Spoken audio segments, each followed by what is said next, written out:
Hello दोस्तों, स्वागत है आपका मेरे यूट्यूब चैनल मेडिको ट्रेडर पे। तो आज हम लोग आप देख सकते हैं, आज हम लोग एक नए शेयर का एनालिसिस करने जा रहे हैं जिसका नाम बहुत ही डिफरेंट है। Embassy office parks रिएट। ये दोस्तों कंपनी जो है, अभी इसका करंट अगर आप लोग शेयर प्राइस देखिएगा तो वो आपको 309 रुपये। बट शेयर प्राइस जानने से ज़्यादा इंपॉर्टेंट है कि आप ये देखिए कंपनी आखिर करती क्या है। तो यहाँ पर आप लोग देख सकते हैं कि यहाँ पे क्या लिखा हुआ है। Embassy Office Parks REITs own operates and invest in rent और इनकम जनरेटिंग रियल एस्टेट। मतलब इसका मेन काम है रियल एस्टेट के बिजनेस में इन्वेस्ट करना। किसी भी दोस्तों शेयर में अगर आप इन्वेस्ट कर रहे हैं, अगर आप लॉन्ग टर्म के लिए चाहे क्यों ना कर रहे हो, तो सबसे ज़रूरी चीज़ है ये जानना कि आखिर कंपनी करती क्या है। And related assets in India. और ये आप देख सकते हैं क्या लिखा हुआ है। It's India's first publicly listed REIT and Asia's largest officially REIT by area. मतलब कि ये आपको मेनली ये आपको रियल एस्टेट इन्वेस्टमेंट पे ही डिपेंड करती है। मतलब कि इनका रियल एस्टेट में इन्वेस्टमेंट वो होता है। अब दोस्तों हम लोग थोड़ा इसके शेयर्स के बारे में थोड़ा जान लेते हैं, क्योंकि हमारा बेसिकली तो पर्पज़ वही है। तो ये शेयर अगर अभी आप लोग दोस्तों देख सकते हैं, पिछले दिन जो है अक्टूबर 20 तारीख को 308 रुपये 72 पैसे पे बंद हुआ, और उस दिन इसने 0.29% का मान लीजिए कि इसने रिटर्न दिया है। तो वन डे के चार्ट पे तो अच्छा खासा रिटर्न है। अब वही चीज़ अगर हम लोग 5 दिन के चार्ट पे देखते हैं, तो 5 दिन में ये दोस्तों इस शेयर ने 2 रुपये 22 पैसे का बढ़ोतरी दिया हुआ है, जो कि काफ़ी डिसेंट ये भी देखने को मिला। और पिछले अगर 1 मंथ की बात करेंगे, तो पिछले 1 मंथ में इस शेयर ने 5 रुपये की बढ़ोतरी दिया है, जो कि एक 1.5% के आसपास में होता है। अगर यही दोस्तों अगर हम इसका पिछले 6 महीने की बात करते हैं, तो 6 महीने में इसमें 14 रुपये का डिक्रीमेंट देखने के लिए मिला है, जो कि 4.5% के अप्रॉक्स में होता है। तो अब ये क्यों यहाँ डिक्रीमेंट देखने को मिल रहा है, ये दोस्तों हमको पता चलेगा चार्ट से, जब हम इसका चार्ट एनालिसिस देखेंगे। तो इस वीडियो के लास्ट तक बने रहें, मैं आपको इसका चार्ट भी दिखाऊँगा। अब दोस्तों थोड़ा-सा कंपनी का वो हम लोग देखते हैं कि कंपनी कैसा क्या वगैरह है, इसके क्वार्टर रिजल्ट्स वगैरह ये सब। क्योंकि किसी भी शेयर में अगर आप इन्वेस्ट कर रहे हैं, तो उसके बारे में जानना बहुत ज़्यादा ज़रूरी है। चलिए दोस्तों, क्वार्टर रिजल्ट्स पे अगर आते हैं, तो क्वार्टर रिजल्ट्स में आप लोग यहाँ पे देख सकते हैं कंपनी की जो सेल्स थी, आप यहाँ देख सकते हैं सेल्स लिखा हुआ है। वो जून 2023 में दोस्तों 943 करोड़ के आसपास में थी। चलिए ठीक है, ये तो दोस्तों सेल्स की बात हो गई। अगर इसी बात पे अगर हम लोग इस कंपनी का नेट प्रॉफिट का बात करते हैं, तो क्वार्टरली रिजल्ट्स जून के अकॉर्डिंग इसका नेट प्रॉफिट 234 करोड़ है, जो कि एक डिसेंट ही मतलब आप देख सकते हैं बढ़ते हुए आ रहा है। 280 करोड़, 180 करोड़, 128, 163, मतलब कंपनी लॉस में फ़िलहाल तो नहीं दिख रही है। वही अगर हम कंपनी का ओवरऑल प्रॉफ़िट एंड लॉस की बात करते हैं, तो overall profit and net profit की बात करते हैं, जो कि अभी मान लीजिए कि अगर आप 2023 जून तक की बात करिएगा, तो 561 करोड़ के आसपास कंपनी प्रॉफ़िट में है। मतलब कि आप देख सकते हैं यहाँ पे माइनस वगैरह नहीं आपको देखने के लिए मिल रहा है। वहीं अगर आप मान लीजिए कि इस कंपनी का अगर हम लोग वो देखते हैं, आपको स्टॉक्स ऑन सीजन मतलब कंपाउंड एनुअल ग्रोथ रेट अगर आप देखिएगा, तो 1 साल में हमें डाउनफॉल यहाँ पे 10% का देखने के लिए मिला है। वो जो कि आपको चार्ट पे भी देखने के लिए मिल जाएगा। बट कंपनी के जो सेल्स वगैरह है, उसमें इंक्रीमेंट ही कहीं न कहीं 17% का दिख रहा है। बट ओवरऑल जो प्रॉफिट है वो मान लीजिए -12%। तो दोस्तों आप इसमें जान सकते हैं कि रियल एस्टेट का बिज़नेस है, रियल एस्टेट के बिज़नेस में आप जो इन्वेस्टमेंट है उसमें प्रॉफिट एंड लॉस तो चलता ही रहता है। बट ओवरऑल हम लोग इसका जब चार्ट देखेंगे, तो उसमें पूरा पता चलेगा। अब यहाँ पे दोस्तों देख सकते हैं रिटर्न ऑन इक्विटी, मतलब जिन लोगों ने ये शेयर को बाय करके रखा होगा, उनको लास्ट 3 ईयर्स में 3% का इंक्रीमेंट देखा, और लास्ट 2 ईयर्स में 2% का इंक्रीमेंट देखने के लिए मिला है। अब दोस्तों थोड़ा-सा हम लोग इसका थोड़ा-सा वो देखते हैं। तो यहाँ पर आप लोग देख सकते हैं कि इस शेयर में जो एक होता है ना कि एनालिस्ट, मतलब कि जो मान लीजिए कि ग्रो के उस पे जो एक वो होते हैं, एक ओवरव्यू मान लीजिए क्या होता है। तो बाय का यहाँ पे 100% दिया हुआ है, और होल्ड का 0%, सेल का 0% दिया हुआ है। बट दोस्तों ये सब मान लीजिए कि एक ओवरव्यू होता है। बट आपको अगर कोई शेयर करना है, तो आपको खुद के सारे एनालिसिस उसके करने आना चाहिए। अब दोस्तों चलते हैं इसके थोड़े एनएससी के चार्ट पे, कि कल के दिन में इस शेयर में क्या हुआ है, आखिर इसमें ट्रेड हो भी रहा है या कितना क्या हो रहा है। तो कल के दिन दोस्तों देख सकते हैं इस शेयर का जो ओपनिंग प्राइस है वो था 308 रुपये 65 पैसे का, और इस शेयर ने जो हाई लगाया वो था 309 रुपये 90 पैसे का, और इस शेयर ने जो लो लगाया 306 रुपये का।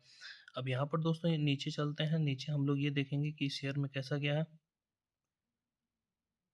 हाँ, तो अब यहाँ पर दोस्तों देख सकते हैं जो ट्रेड इन्फॉर्मेशन में कल के दिन जो टोटल शेयर ट्रेड हुए हैं, वो है दोस्तों 4,02,000 के आसपास में। और इस शेयर का जो टोटल मार्केट कैपिटलाइजेशन है क्या है दोस्तों, 29,28,000 के आसपास। हाँ, 29,28,000 के आसपास में। और इस शेयर में दोस्तों कल के दिन में जाते-जाते बाय क्वांटिटी 170 का लगा हुआ है। अब दोस्तों मैंने आपको बताया ही था कि अगर आप किसी भी शेयर में हर वीडियो में बताता हूँ अगर आपका इन्वेस्टमेंट हो रहा है तो आपको ये पता होना चाहिए कि वो कंपनी कर क्या रही है। तो ये एम्बेसी रिएट जो कंपनी है आप यहाँ देख सकते हैं क्या लिखा हुआ है real estate investment trust REITs के नाम से। और ये एशिया का आपको यहाँ पर सबसे बड़ा एशिया का सबसे बड़ा मतलब कि ये वो है कंपनी मान लीजिए। तो अब यहाँ पे दोस्तों नीचे आते हैं तो कल के दिन में अगर हम लोग डिलीवरी पोजीशन की बात करेंगे, डिलीवरी पोजीशन मतलब कितने उठाए गए हैं और ईओडी का मतलब होता है दोस्तों एंड ऑफ द डे, मतलब एंड ऑफ द डे में लास्ट तक कितने कल के दिन में डिलीवरीज उठाए गए हैं। डिलीवरीज उठाने का मतलब होता है दोस्तों शेयर्स को बाय करना, इसको हम बोलते हैं डिलीवरी उठाना मार्केट के टर्म्स में।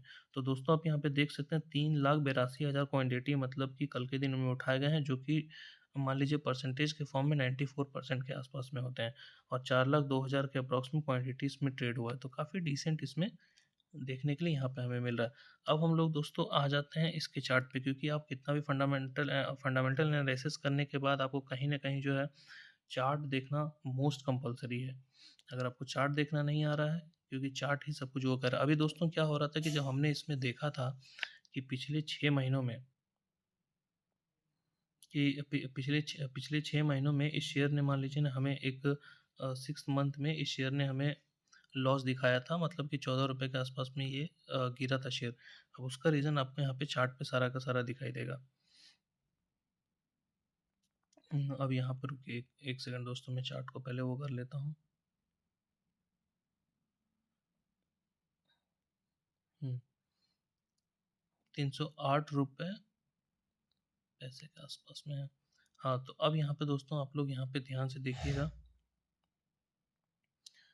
ये जो है शेयर आप यहाँ पे देख सकते हैं मतलब कि ये जो वक़्त चल रहा है ये है आपको जून का मतलब पिछले साल जो इसने यहाँ पर एक हाई लगाया था उसके बाद ये शेयर लगातार गिर रहा है।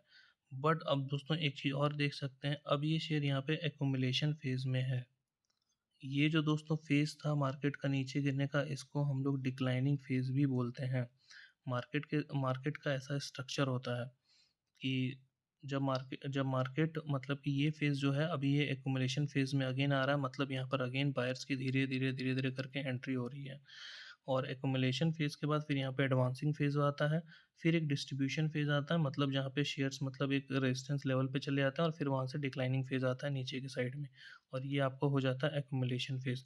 तो अगर ये इस शेयर का अगर आप लोग यहाँ पे थोड़ा-सा चार्ट को और वो करते हैं, तब देख सकते हैं कहीं न कहीं शेयर अभी अपने सपोर्ट ज़ोन के पास मतलब ये जो एरिया है, मतलब ये जो एरिया पूरा आपको दिख रहा है ये, एक मान लीजिए कि इसका सपोर्ट ज़ोन के आस-पास आके पूरा फिर से एक्यूमुलेट हो रहा है। मतलब कहीं न कहीं फिर से यहाँ पे बायर्स की एक एंट्री यहाँ पर बन रही है। अब इसी 1 डे के टाइम फ्रेम को छोटा करते हैं क्यों? क्योंकि हम लोग थोड़ा मान लीजिए कि आपको स्विंग ट्रेडिंग के लिए ही बेसिस से अगर पर्पज़ से इसको देखते हैं या फिर अगर जिन्होंने होल्ड करके रखा है काफ़ी ऊपर से तो अब यहाँ पर एक बेस बना रहा है, तो उन्हें तो होल्ड करना चाहिए। अब यहाँ पर आप देख सकते हैं कि ये इसका एक वो है 1 सेकंड मैं आपको यहाँ पे दिखाता हूँ जैसे देखिए अभी ये फ़िलहाल एक रेंज में है, जो कि प्राइस एक मान लीजिए आपको ₹313 ₹313 का एक मान लीजिए और एक नीचे का एक अगर आप रेंज बनाते हैं, तो नीचे ये वाला प्राइस का एक रेंज मार्क कर लीजिए इसको। तो अभी 200 ₹313 से लेके मान लीजिए 300 के प्राइस में एक रेंज बना हुआ है। इस रेंज को अगर ये ब्रेक करता है मतलब ₹313 के रेंज को अगर ये ब्रेक करता है, तो आपको बहुत बढ़िया तरीके से आपको सबसे पहला टारगेट आपको यहाँ वाला देगा।